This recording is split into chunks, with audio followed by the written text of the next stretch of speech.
Now here we go. Learn to fly. Welcome to the startup lesson. Today we will practice the engine start procedure for the P-51D. Press the spacebar key to begin. Alright, spacebar. The engine start sequence is not very complicated. We will move around the cockpit clockwise, starting on the left side to configure the aircraft for engine start. Let's begin with the flaps control handle, positioned to the rear bottom left side of the cockpit. There we go. For a normal takeoff, flaps are not usually lowered. I know that. However, 15 to 20 degrees of flaps can be used when a minimum run takeoff is required. Set the flaps control handle all the way up to the up position. To do this, you can either click and drag the handle with the mouse or press left shift plus F command repeatedly until it is all the way up. Note, the flaps won't actually come up until the engine is running and there is sufficient pressure in the hydraulic system to raise them. Now set the carburetor induction system for normal operation by moving the cold air control handle all the way forward to the ram air position and the hot air control handle all the way forward to the normal position. Next, set the coolant and oil radiator air control switches to the auto position for automatic operation of the coolant and oil radiator flap doors. To do so, left click on the auto switch positions. Don't forget to close the switch covers after.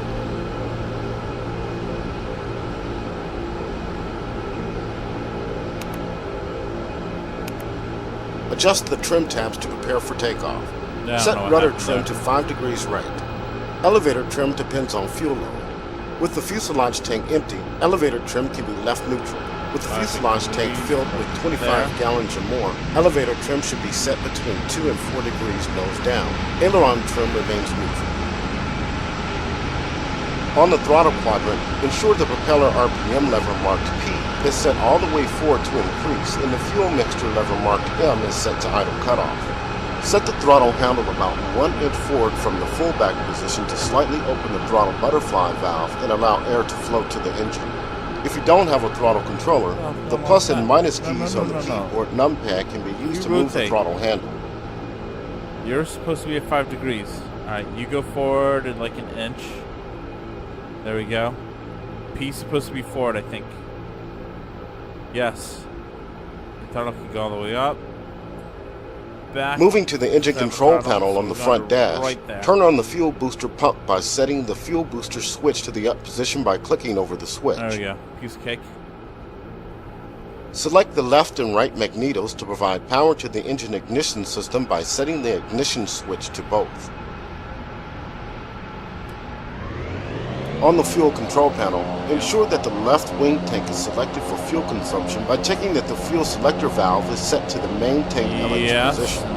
Open the fuel shutoff valve by clicking on it to set it to the on position. There we go. Let's set the parking brake to make sure we remain stationary when the engine begins to pull. You may want to open the controls indicator by pressing right control plus enter to monitor the positions of your flight controls, including the brakes.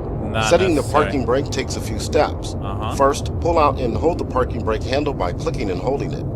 Clicking and hold. Next, while continuing to hold the parking brake handle, fully press the brake pedals by holding down the W key. Alright, W key's pressed. Continuing to hold the parking brake handle, release the wheel brakes by releasing the W key. Releasing W key. Now release the parking brake handle to set the parking brake. If done correctly, the parking brake handle should remain in the pulled out position. We'll now move on to the electrical control panel on the right side of the cockpit. Set the battery switch to the up position to provide electrical power. Also, set the generator switch to the up position to prepare the generator to take over once the engine is running over 1500 to 1700 RPM. Click and hold the primer switch on the engine control panel for about 1 second to feed some fuel to the engine. 1 second. When starting in cold temperatures, up to 4 seconds of prime may be necessary. I've done this a lot. I need more than 1 second. So up to 4, let's do 2. Split the difference. 1 Mississippi, 2 Mississippi. We are now ready to attempt an engine start. To do so, first press and hold the starter switch to operate the starter and begin turning the engine. As the engine begins to catch, move the fuel mixture control lever on the throttle quadrant to the run position by right-clicking on it once. If you aren't able to start the engine successfully, return the fuel mixer lever to idle cutoff by left-clicking and repeat the process starting with priming the engine. Note, the engine starter can be easily overheated. The starter should not be used for more than 4 20-second attempts to start. With 15-second intervals, followed by a 5-minute cooling off period. Let's try that on there. And 1, 2, 3, 4, 5, 6, 7, 8, 9, 10, 11, 12, 13, 14, 15, 16. Get more fuel. Let's prime this motherfucker. Sorry. And go! Ah, come on. There we go.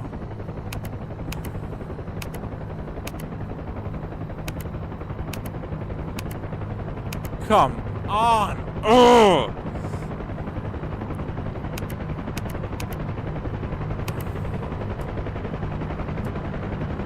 Alright, idle.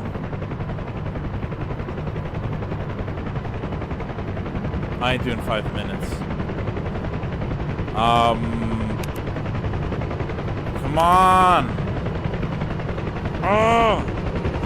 Fire some freaking bullets, do something, anything! Ah! Ah! Man, okay. Fuck. Alright, we'll do this again.